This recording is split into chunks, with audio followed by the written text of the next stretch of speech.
Na última aula, a gente viu que a expressão para a aceleração de um corpo sobre a superfície da Terra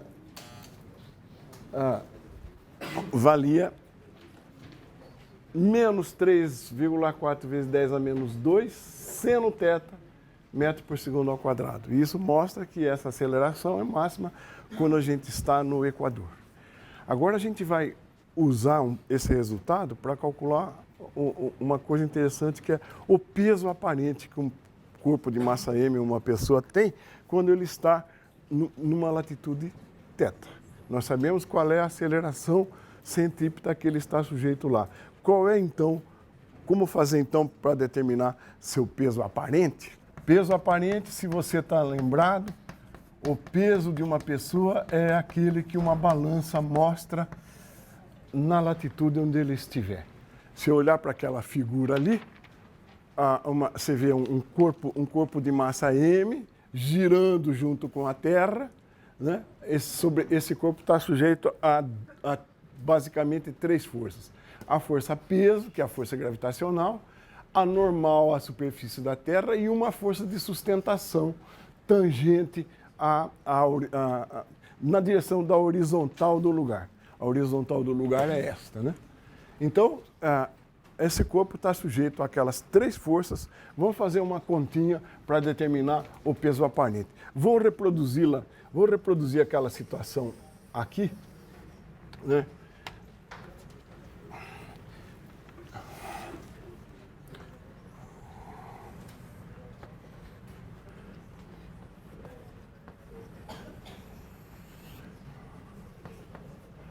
O ômega está aqui. Aqui está o raio R, né? Aqui está o ângulo da latitude θ. Então, se eu pegar 2 direções aqui, x e y,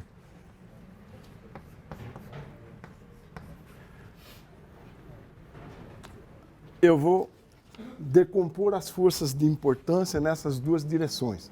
As forças são a normal, N, a força gravitacional, que é o peso, mg, e uma força de sustentação, que eu vou colocar aqui, Fa. Vou mostrar os ângulos, θ. Se esse ângulo é θ, esse também é, né? Ângulos de lados respectivamente perpendiculares. E esse aqui, então, é o complemento desse ângulo θ. Esse aqui é π sobre 2 menos θ, esse é θ.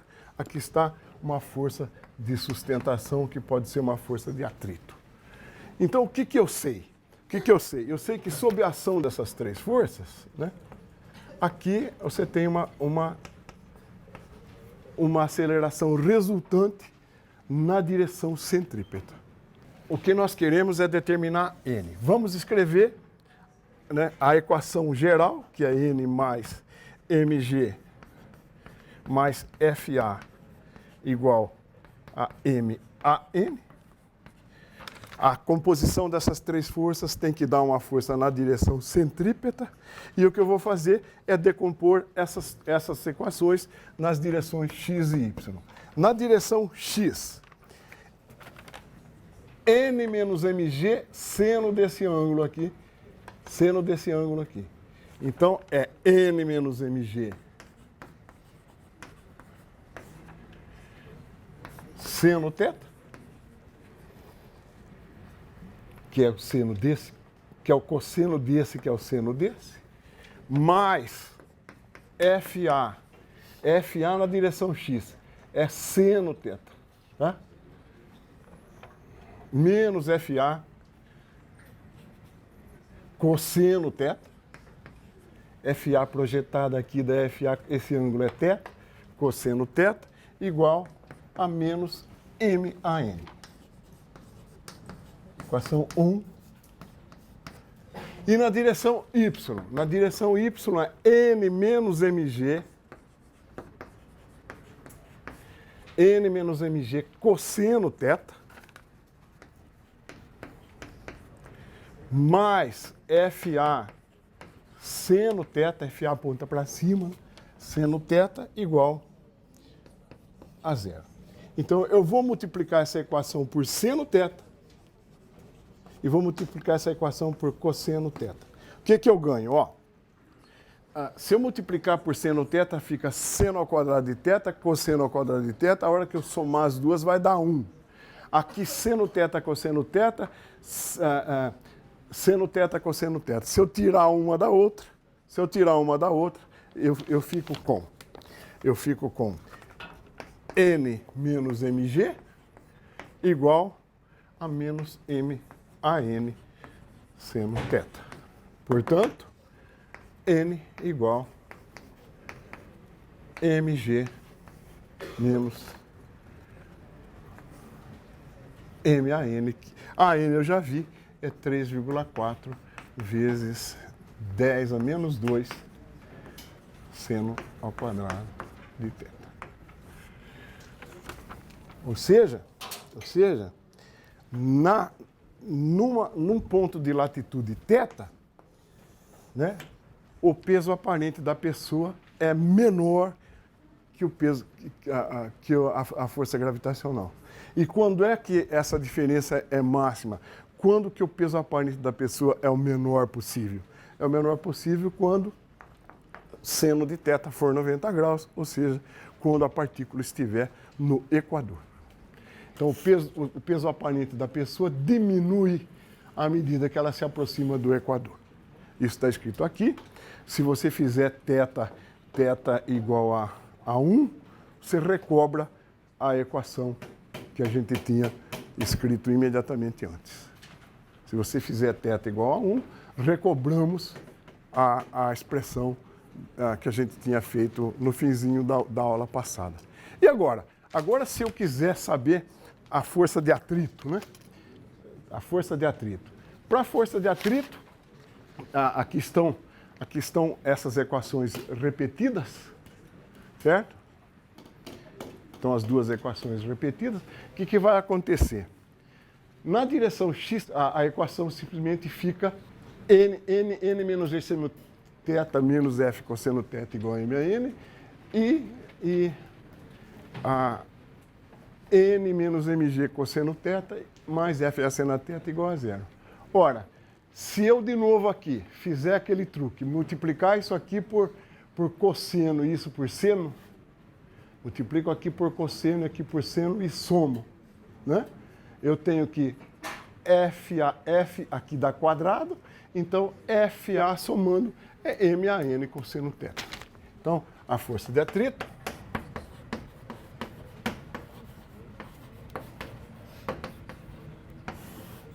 vai valer FA igual a MAN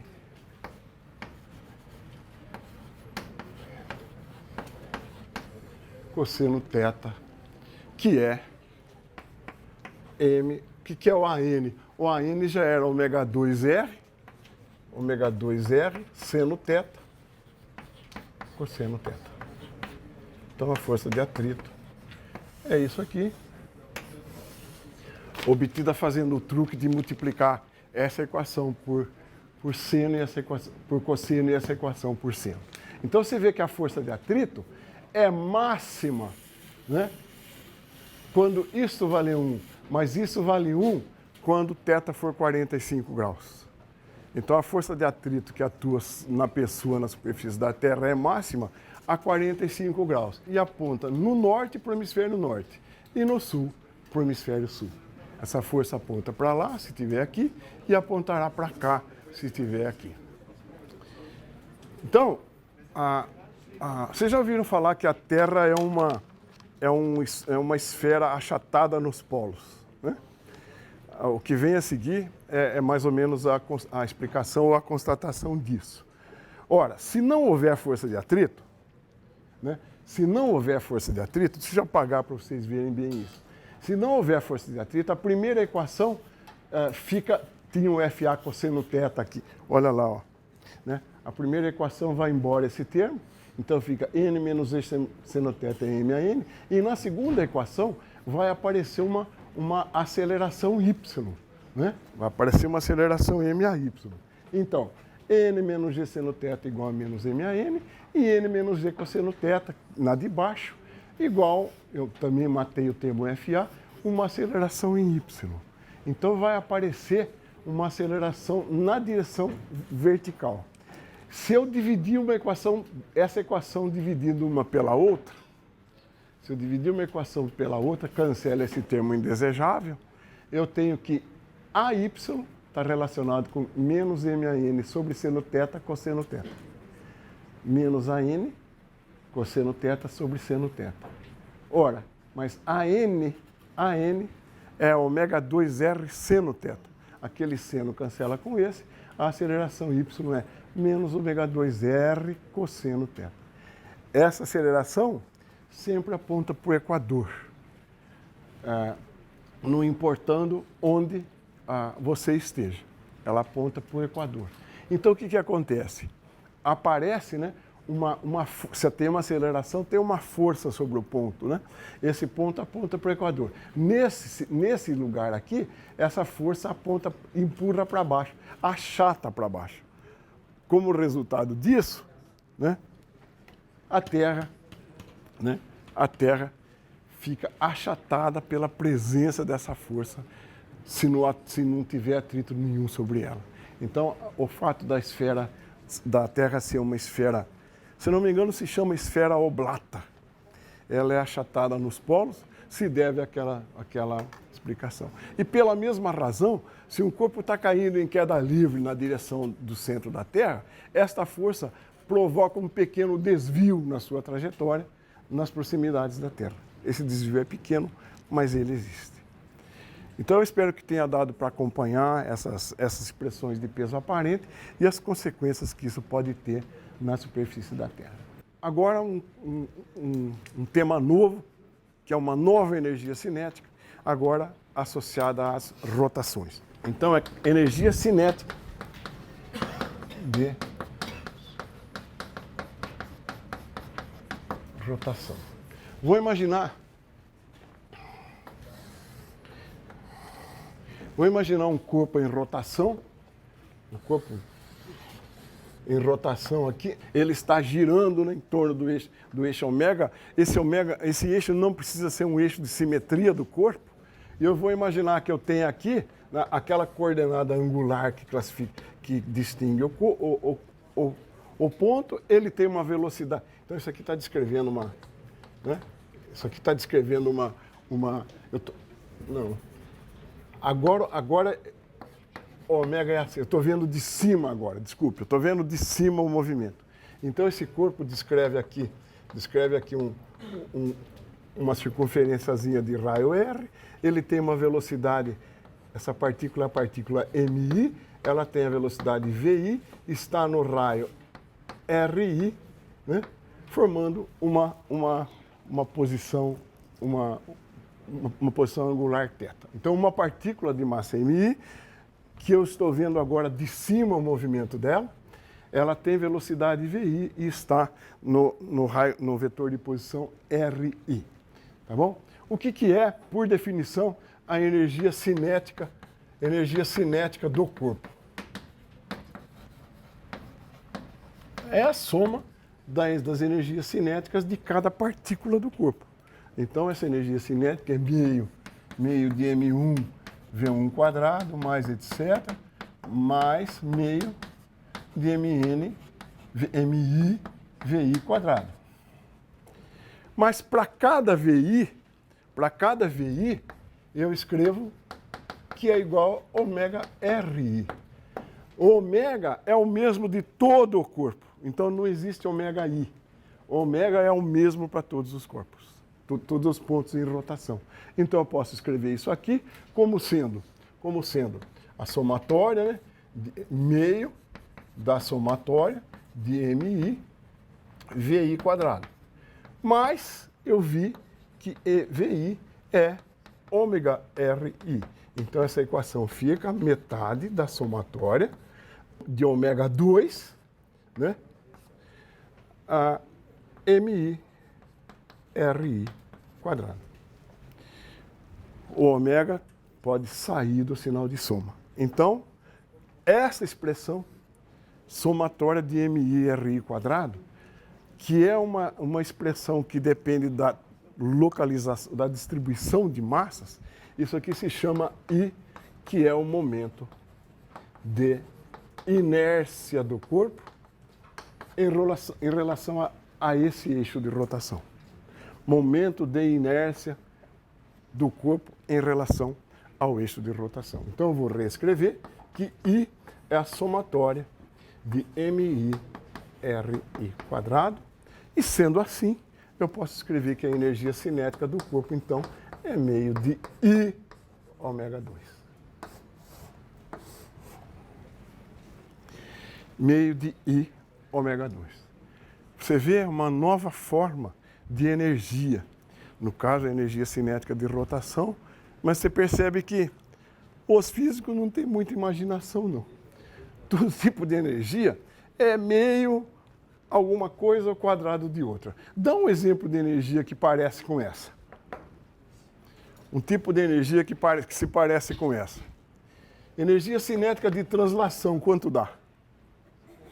Meio de mv quadrado. O que é? Repara, uma propriedade intrínseca do corpo e um estado, parado, andando, mais devagar, mais depressa. Um exemplo de energia potencial elástica, quanto é? Meio de kx quadrado. Mais uma vez, uma propriedade intrínseca da mola, ela é constituída com K, e um estado, deformada, relaxada, mais ou menos. Então, todas elas são dessa forma.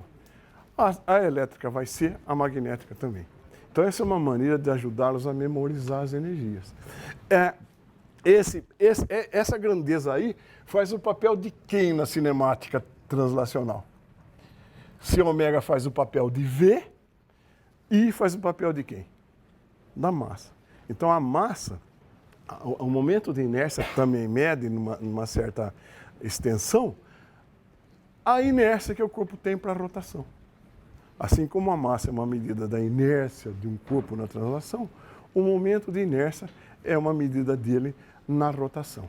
Agora, isso é quando eu posso enumerar as partículas, né? Quando eu posso somar I's aqui, somatórias em I's aqui. Quando eu não puder fazer K igual a meio da soma em I de MI/RI quadrado, o que eu vou ter que fazer? Né? Eu tenho um corpo extenso agora, que eu não posso enumerar as partículas. Então, o que eu pego? Um elementinho de massa dm aqui, que dista uma distância r do eixo de rotação. No lugar dessa expressão, o que eu vou ter? Quando eu não puder fazer uma soma enumerável, essa soma vira uma integral. Então, o K vai virar meio da integral de R2 dm.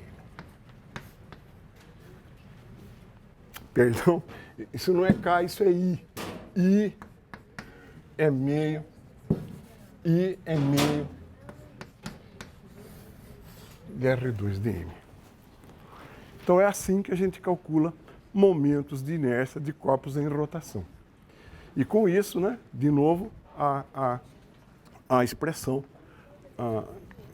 K igual a meio de ômega 2.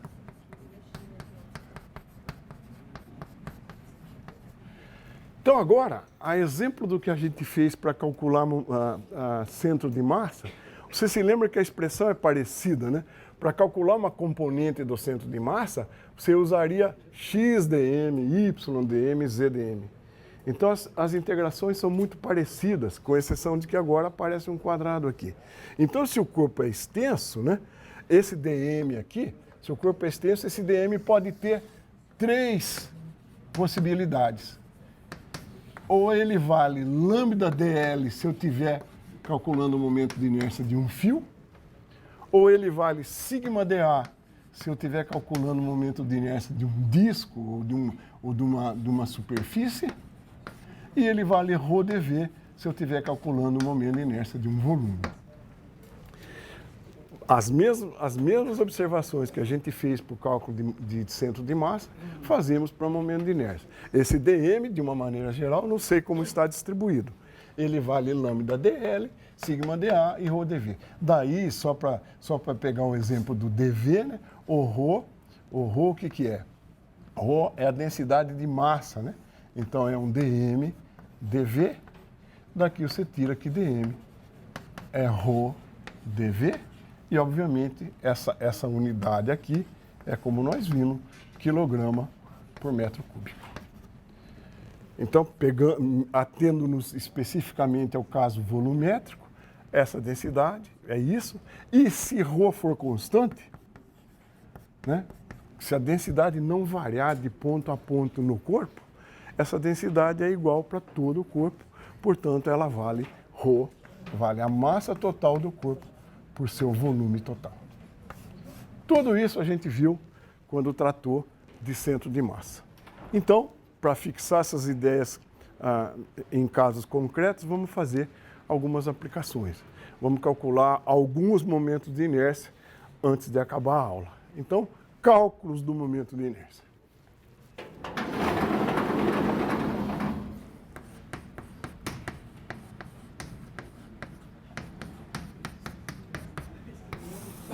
Quer dizer, corpos extensos, né? Então, primeiro caso, momento de inércia de um anel de raio R em massa M. Anel de raio R em massa M. De que densidade de massa eu estou falando? Se é um anel, né, de rainho R massa M, eu estou falando do lambda, né? Estou falando da densidade lambda, que é dm dl. Certo? Então, o que a gente faz? Pega o anel, esse anel tem massa M, ele tem raio R. O que eu faço? O que eu faço no anel? Pego um elementozinho de massa aqui, dm, que vale lambda dl, L é o comprimento do anel. Aqui eu tenho um ângulo infinitesimal dθ. Como é que eu posso escrever? Primeiro, o que é lambda? Se o anel é... Eu vou imaginar que o anel é uniforme. Qual é a expressão para lambda? Lambda é a massa dividido pelo comprimento do anel. Quanto vale lambda, então? Quanto vale lambda, então?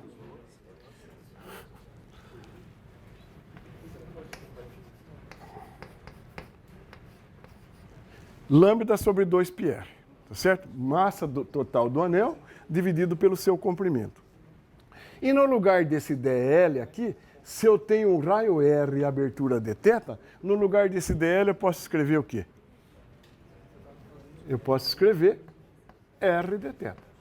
Lembram-se disso? Lembram-se disso? Então, corta, o meu dm vale m sobre 2π, integral, dθ. O que é o momento de inércia I, então? É a integral de R2 dm. Todos os pontos do anel distam a mesma distância R, então eu posso tirá-lo da integral. É R quadrado, no lugar de dm eu ponho m sobre 2π, dθ. Tudo isso é constante. Eu tiro R2m sobre 2π, integral de dθ, para varrer o anel inteiro. Esse meu θ varia de quanto a quanto? De 0 a 2π. Então, isso aqui dá 2π quarta 2π. Isso aqui dá, então, mr ao quadrado. O momento de inércia de um disco, de um anel de massa M raio R, I, vale, então, mr quadrado. Tá bom? Primeiro caso, um anelzinho tem esse momento de inércia. Qual é o momento de inércia de um disco agora? de um disco em torno de um eixo que passa pelo centro. Então, B, momento de inércia de um disco, também de raio R em massa M, e eu vou supor de novo um uniforme. Agora, então, eu tenho um disco aqui, a massa de M. O disco é tudo isso agora, é uma superfície. Então, claro, eu vou estar falando de sigma, densidade superficial. Acompanha comigo agora um raciocínio recorrente que ajuda a gente nesses cálculos aqui. Eu posso supor que o meu disco é uma superposição de anéis. Vocês compreendem isso? Eu posso imaginar um disco assim, como composto de muitos anéis concêntricos. Então, eu vou pegar um desses anéis, e depois estender a integral para o disco todo. Então, ó, aqui eu tenho um anel, vou precisar do palpite de vocês daqui a pouco. Então, tem um anelzinho aqui. Aqui está o raio do disco, Rão. Aqui está o rainho do anel, Rinho. Essa espessura aqui, ó, essa espessura é um dr. Um acréscimo infinitesimal no raio do anel. Perceberam que eu posso gerar um disco com essa superposição? Eu faço uma superposição de anéis, gero o disco. Então, o elemento de inércia infinitesimal do anel, I, eu já sei quanto é que eu acabei de calcular. O elemento infinitesimal de inércia DI, de uma inércia DI, é o quê? É de um anel, é dm R quadrado. Não é? Um anel não tem esse momento de inércia? Esse aqui é o momento de inércia do anelzinho infinitesimal. Bom, no lugar do dm, eu vou escrever sigma dA. Sigma eu sei quanto é. Se é um disco, ele tem a massa do disco dividido pela área do disco, que é πr ao quadrado. A área do disco é πr ao quadrado, sigma é m sobre A. E quanto vale dA? Qual é o elemento infinitesimal achurado em rosa? Essa figura, se você cortar com uma tesoura aqui e esticar, qual é a areazinha desse retângulo infinitesimal? Ele tem comprimento 2πr e largura, o quê? dr. Então, qual é esse elemento de área aqui? Eu posso escrever como? É a área de um retângulo, que tem comprimento 2πr e área quanto? E altura quanto? dr. Alguém não entendeu isso? Esse é um raciocínio recorrente que volta e meia nós vamos lançar a mão. Então, agora eu escrevo que dm é sigma, no lugar de dA, eu escrevo 2πr dr. Ora, se esse é o elemento, se esse aqui, então o que é isso? O que é isso? É dm, é m sobre πr ao quadrado, 2πr dr, 2πr é o cubo dr. Vê se eu não errei, não deixa eu errar. R ao quadrado, tá bom? Então, esse vai com esse. Portanto, o meu momento de inércia, que é o integral do DI, que eu posso escrever como integral de M 2M R cubo dr sobre R quadrado. Certo? 2M. Então, isso aqui dá 2M sobre R quadrado. R a quarta sobre 4. E eu tenho que integrar para varrer o disco inteiro. Eu tenho que integrar de 0 a R. Então, isso aqui dá 2M sobre R ao quadrado. R a quarta sobre 4. 2 corta 2, isso aqui dá meio de M R ao quadrado. Então, o momento de inércia de um disco vale meio de mr ao quadrado. O momento de inércia de um anel valia mr ao quadrado. Essas contas estão na tela. Então você nota uma coisa interessante aqui. Você viu eu calcular o momento de inércia de um disco. Em nenhum lugar entrou a altura do disco, né? Então, isso que vale para um disco, deve valer também para um cilindro. Como eu não falei numa altura H, o momento de inércia de um cilindro agora, que é um ente geométrico, se tiver a mesma massa M e mesmo raio R, deve ter o mesmo momento de inércia. Vamos conferir isso? Vamos calcular o momento de inércia de um cilindro.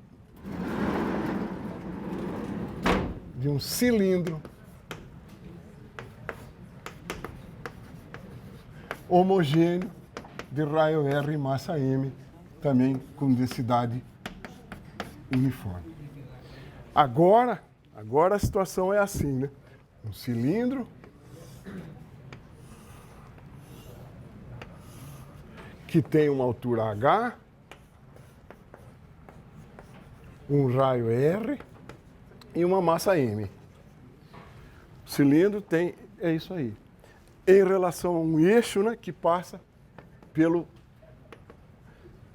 momento de inércia em relação ao eixo do cilindro. Ao eixo do cilindro. Assim como, olha aquele teoreminha da superposição, como pode ajudar. Então eu quero saber quanto é esse momento de inércia aqui. O que eu posso imaginar que o cilindro é?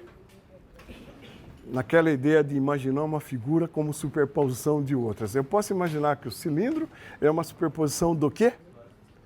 De vários discos. Não posso? Então eu vou pegar aqui um disco nesse cilindro aqui. Pegar aqui um disquinho aqui, ó. Né? Ele dá a volta lá. Né? Vou pegar um disquinho. A altura desse disco é Y. Então, é esse elementinho aqui, ó. Esse elementinho aqui é um dy. Y é esse eixo, né? Então, essa alturinha desse elemento é um dy. Ele tem raio R também, né?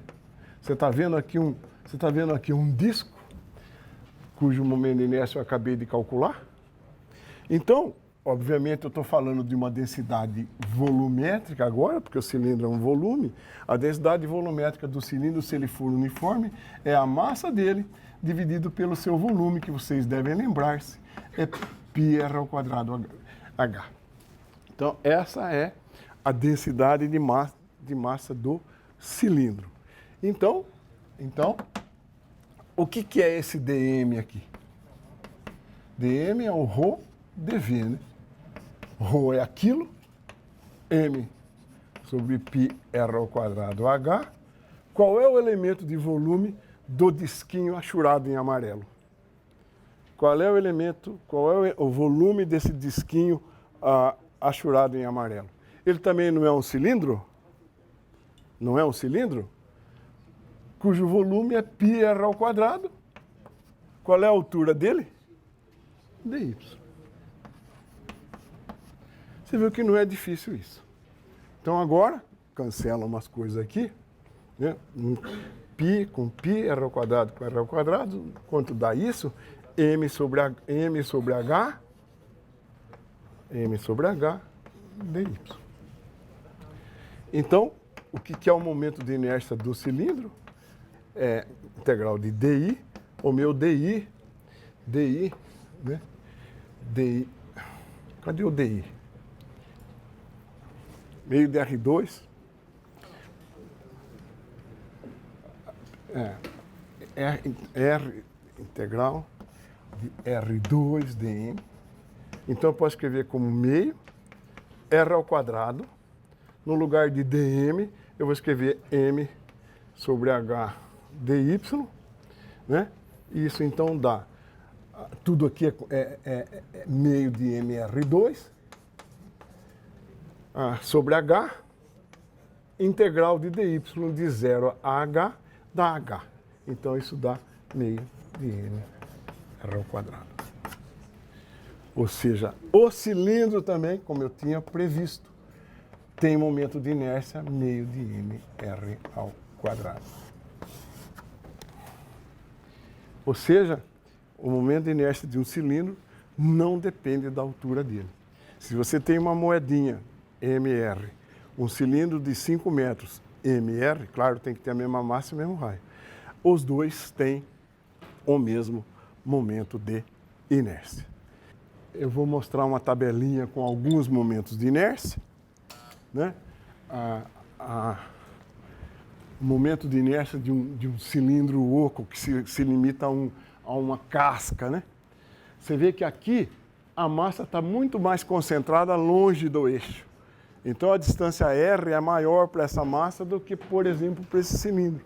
Então não surpreende que o cilindro de inércia da casca seja maior que o momento de inércia do cilindro, porque a massa está mais longe do eixo, né? O momento de inércia de uma vareta em relação ao centro da vareta é 1/12 de ml2. Em relação a uma extremidade da vareta, é 1/3 de ml2. Eu vou fazer o da vareta antes da gente ir embora. E aqui, uma questãozinha para vocês responderem. Eu tenho um cilindro, né? Um cilindro, 3 cilindros que são idênticos. Então, mesma massa e mesmo raio, né? 3 cilindros idênticos, se movendo com uma velocidade angular ao redor dos eixos mostrados. O primeiro, ao redor desse eixo. O segundo, ao redor desse eixo. O cilindro roda assim, né? E o terceiro, parecido com esse, só com o eixo perto da extremidade. Qual dos 3 cilindros a energia cinética de rotação é maior? Não olha para a resposta. Não olha para a resposta. Em qual dos 3 cilindros a energia cinética de rotação é maior? Como todos têm o mesmo ômega, vai ter maior energia de rotação quem tiver o maior o quê? Momento de inércia. Qual dos 3 tem o maior momento de inércia? Você não precisa saber, pensa em distribuição de massa. Tem maior momento de inércia aquele que tiver mais massa distribuída longe do eixo. Certo? Mais massa distribuída longe do eixo. Dos 3, qual tem mais massa distribuída longe do eixo? Este aqui é óbvio que não, né? As massas dele estão distribuídas no máximo, né? A distância igual ao raio do eixo. Esse aqui tem uma inércia maior que esse já, porque tem massa distribuída mais longe do eixo. E esse aqui, quase toda a massa está distribuída longe do eixo. Então, dos 3, qual que tem maior energia de rotação? O cilindro 3. Vocês entenderam esses argumentos? Análise qualitativa do momento de inércia. O momento de inércia não depende só de MR, depende de onde as massas estão. E para terminar a aula, eu vou fazer um exemplinho da vareta, que eu acho que é importante, porque na aula exploratória é provável que isso apareça. Então, isso nem estava no script, eu vou fazer de brinde. Momento de inércia de uma vareta, tá bom? Então, momento de inércia de uma vareta em relação a uma extremidade da vareta. Então, eu tenho aqui uma vareta de comprimento L.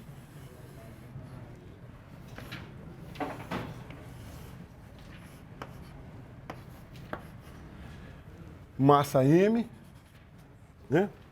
Eu posso colocar aqui a minha origem O e chamar isso aqui de eixo X. Tá bom? Então, eu tenho essa vareta aqui.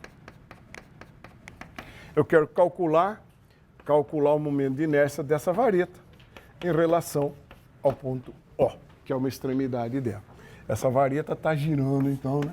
Quando ela gira com velocidade angular ômega, assim. Bom, por definição, o que é momento de inércia? Por definição, o momento de inércia I é a integral de R2 dm. Como é uma vareta, eu estou falando de densidade linear de massa. Então, eu pego um elementinho de massa dm aqui, a uma distância x do eixo, né? Esse dm vale lambda dx. Acho que ninguém discorda disso, né? O elementinho de massa é o lambda vezes o comprimento do elemento. Sendo que esse lambda, se a vareta for uniforme, vale a massa da vareta dividida pelo seu comprimento. Se lambda for uniforme, é aquilo. Então, o meu dm vale m sobre L dx. Tá bom?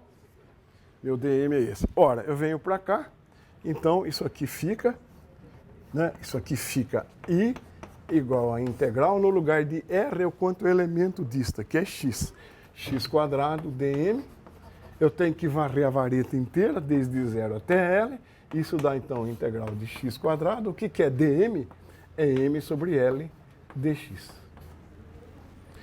Certo? Tá bom? De 0 a L. Isso aqui dá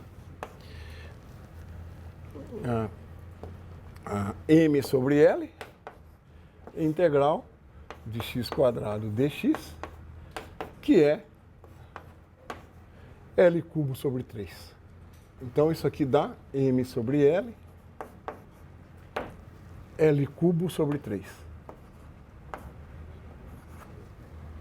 L cubo sobre 3. Isso aqui, então, dá 1/3 de mL ao quadrado. O momento de inércia da vareta em relação a uma extremidade vale 1/3 de mL ao quadrado.